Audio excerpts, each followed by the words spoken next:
বা সিরিয়ার সাথে কিয়ামতের আলামতের সম্পৃক্ততা যদি আমরা তুলে ধরতে চাই তাহলে কয়েকটি বড় বড় বিষয় এখানে সামনে চলে আসে।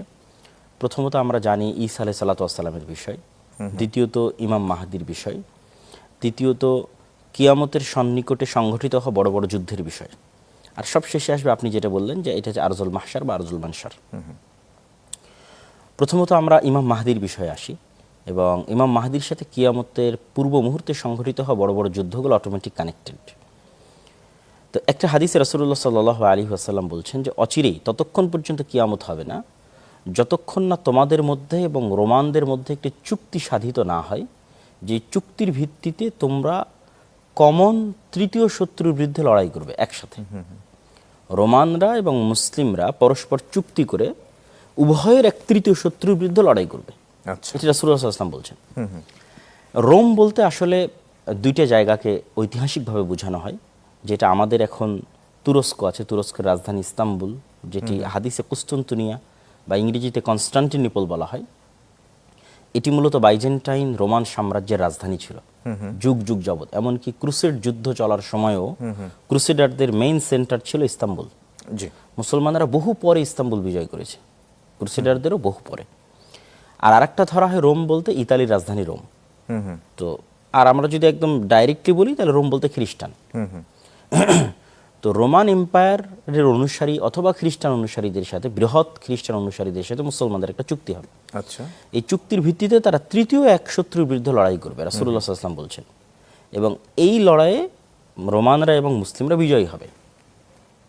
বিজয়ী হওয়ার পর রোমানদের মধ্যে একজন বলবে যে এই বিজয়টা হয়েছে সালিব বা ক্রুশের কারণে, ক্রুশের বরকতে বা ক্রুসেডের বরকতে, যে ক্রস চিহ্ন তারা ঈসা আলাইহিস সালাতু ওয়াস সালামকে শুলে চড়ানোর যে আলামত বা চিহ্ন তারা গলায় বহন করে, সেটিকে একজন উঁচিয়ে ধরবে। এই উঁচিয়ে ধরার কারণে কোনো এক মুসলমানের মধ্যে গায়রাত জাগ্রত হবে, আত্মমর্যাদা জাগ্রত হবে, তখন সে ক্রসটাকে ভেঙে দিবে। আচ্ছা, যখন ভেঙে দিবে তখন রোমান এবং মুসলমান মুখোমুখি হবে লড়াই, চুক্তি নষ্ট হয়ে যাবে, চুক্তি ভঙ্গ হয়ে যাবে, মুখোমুখি হবে লড়াইয়ের জন্য। রাসূলুল্লাহ সাল্লাল্লাহু আলাইহি ওয়াসাল্লাম বলছেন সেই দিন ৮০টি পতাকার অধীনে রোমানরা মুসলমানদের বিরুদ্ধে যুদ্ধ করার জন্য আসবে। প্রত্যেক পতাকার অধীনে ১২,০০০ করে সৈন্য থাকবে, তথা প্রায় কাছাকাছি লক্ষের কাছাকাছি সৈন্য। আর মুসলমানদের সেই দিন মার্কাজ হবে শাম বা সিরিয়ার একটা জায়গা গোতা নামক জায়গায়। আচ্ছা, আর রোমানরা অবতীর্ণ হবে আমাক বা দাবেক নামক জায়গায়। ম্যাপ যারা গবেষক যারা রিসার্চ করেছেন তারা দেখেছেন যে আমাক এবং দাবেক নামক জায়গাটা বর্তমান তুরস্ক এবং সিরিয়া সীমান্তবর্তী অঞ্চলে অবস্থিত।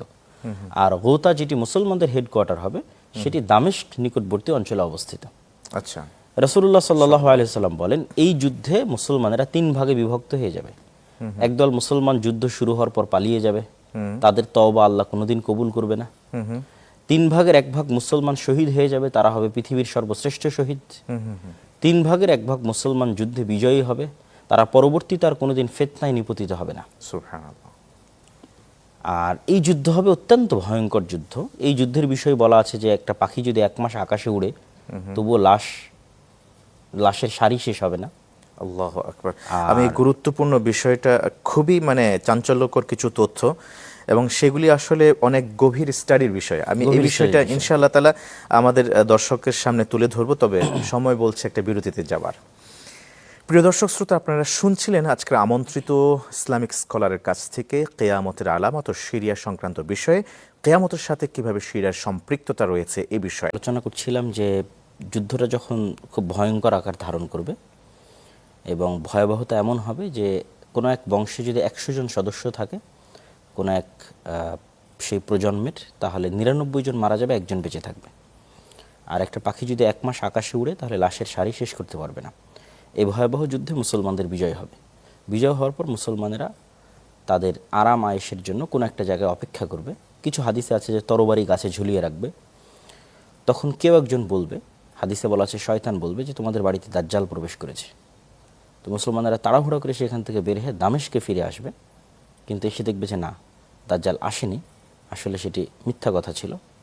তখন দামেস্কে কোনো এক সালাতের সময়ে ঈসা আলাইহিস সালাতু ওয়াস সালাম দামেস্কের কোনো এক মসজিদে, যেটি ধারণা করা হয়, গবেষকদের ধারণা যে যেটি জামি মসজিদ আল উমাবি, উমাইয়াদের তৈরি করা যে জামি মসজিদ, সেটিকেই মানুষ মনে করে যেখানে ঈসা আলাইহিস সালাতু ওয়াস সালাম অবতীর্ণ হবেন।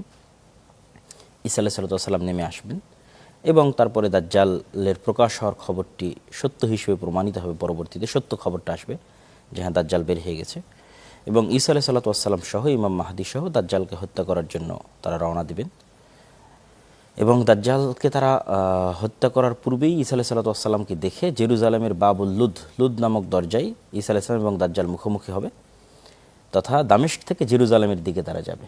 এই পুরো অঞ্চলটাই সিরিয়া, শাম হিসেবে অন্তর্ভুক্ত, যেমনটা আমরা বলেছি।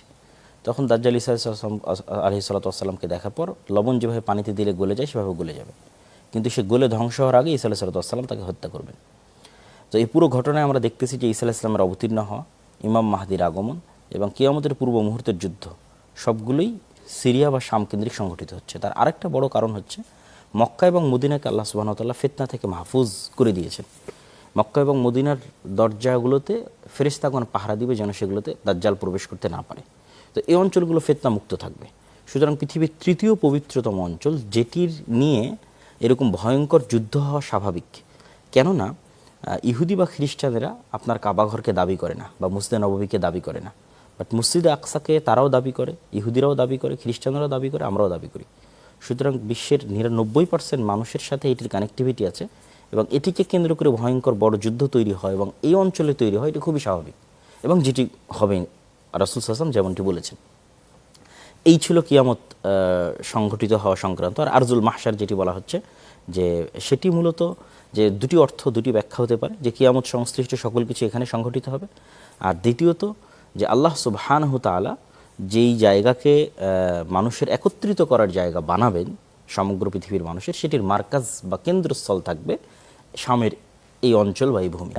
এটিকে আমি যেভাবে দেখতে চাই সেটি হচ্ছে যে রাসূল সাল্লাল্লাহু আলাইহি ওয়াসাল্লামের একটি হাদিসে তিনি বলেছেন, সিরিয়াতে যদি কল্যাণ না থাকে তো পুরো মুসলিম উম্মার মধ্যে কল্যাণ থাকবে না। লা খায়রা লাকুম, তোমাদের জন্য কোনো কল্যাণ নেই। সুতরাং সিরিয়াতে কল্যাণ থাকা আমাদের জন্য কল্যাণ থাকা। তো বাদশাহ বাশার আল আসাদ যারা ছিল তারা ছিল নুসাইরি শিয়া ফিরকার অনুসারী। খুবই নিকৃষ্ট এবং জঘন্য আকীদা হচ্ছে নুসাইরিদের, যাদেরকে মুসলমান মনে করা কোনো অবকাশ নেই, যে সে মুসলমান এটা মনে করার কোনো অবকাশ নেই।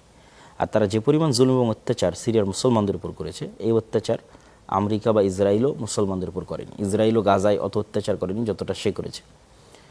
আর এখানে অবশ্যই বহু গ্রুপ আছে, বহু দলে এবং বহু মতবাদে বিভক্ত আছে। বাট আমরা লাস্টে যেটা দেখলাম এইচটিএস বা এইচটিএসের যে নেতা আবু মুহাম্মদ আল জোলানি, তিনিও বিভিন্ন সময় বিভিন্ন লাইফের অনেক পর্ব পেরিয়ে এসেছেন। কখনো তিনি আমেরিকার বিরুদ্ধে ইরাকি যুদ্ধ করেছেন, সেখানে জেলের ভিতরে গেছেন, ঠিক আছে, কারাগারে ছিলেন। আবার সেখান থেকে মুক্তি পেয়ে তিনি সিরিয়ার আন্দোলনে নুসরা ফ্রন্ট তৈরি করে যুক্ত হয়েছেন।